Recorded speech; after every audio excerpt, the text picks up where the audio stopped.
We all know we need some level of free play in the chain. How much depends on whether you read your owner's manual, found out off a forum, researched on the internet until you found an average, or were told by a track rider or racer what it should be in their case and what they believe to be true. No matter what your source of information, you need to believe that to be true, right? You don't need to be questioning it. You need to know it is true. And then go from that absolute truth onwards. Your minimum is what the manual says. We'll discuss alternatives. Should you revisit that from time to time as a truth? No. There are tension points for the road, aggressive road, track, and race.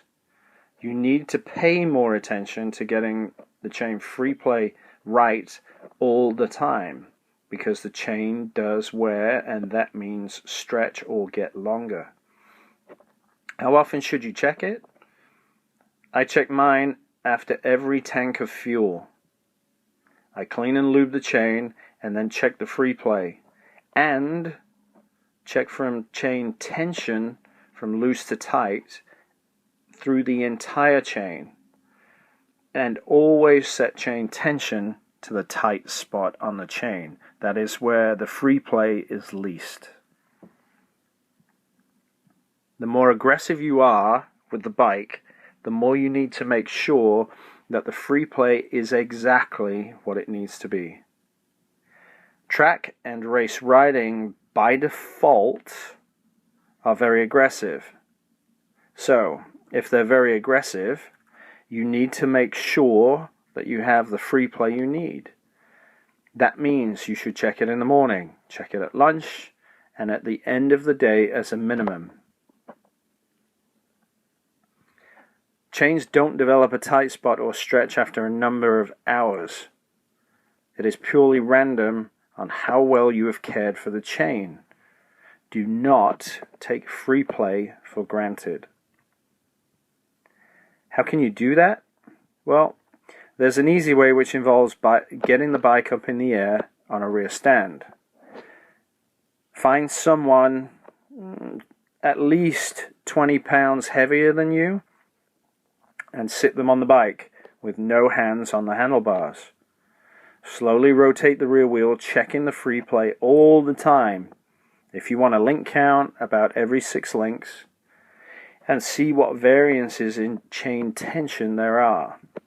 So, find the tight spot where there's the least free play, and then mark it so you know next time that's where the tight spot is, and that will help you expedite chain tension settings. If there's enough free play at the tight spot, how much is there elsewhere? Is there too much? Too much can cause a chain derailment, so you have to replace the chain. So be honest in your assessment, not cheap. If there's a lot of side free play under the swing arm, and you can pull the chain away from the back of the rear sprocket, replace the chain. Also look at the links in that tight spot area. Are they kinked at angles to each other instead of being in a straight line? Are there any multiple links kinked one after the other?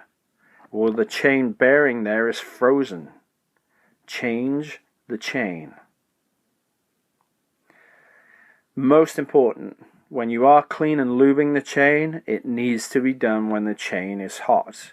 Therefore, if you just finished a portion of ride, if you're just come off a track session, check it then.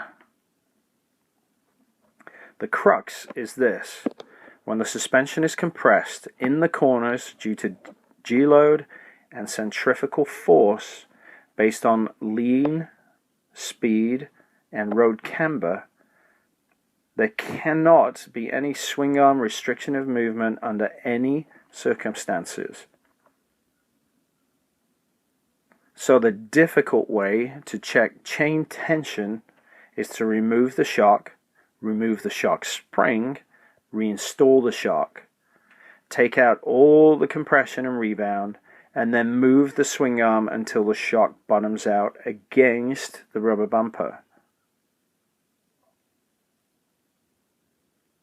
At that point, rotate the wheel and check the free play for the entire chain, starting at the master link, so you have a starting point you know, and then make sure that you carefully inspect the chain.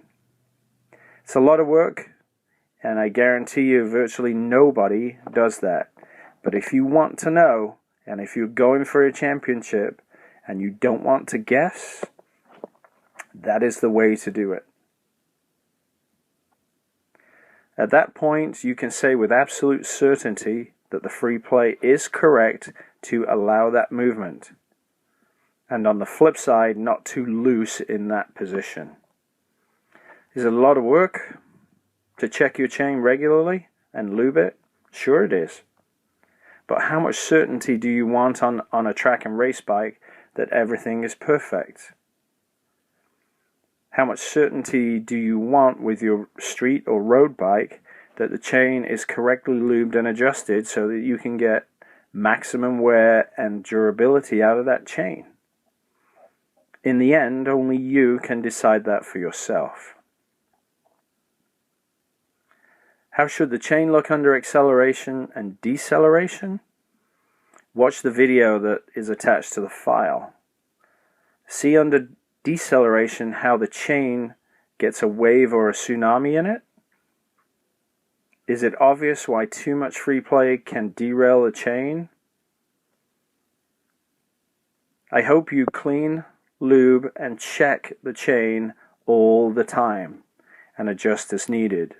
On a road bike, it and the sprocket should last 26,000 miles. That's a lot of miles for just a few minutes of care and attention every time you go through a tank of gas. Is it worth it? Only you can be the judge of that, and your judge of that is your wallet.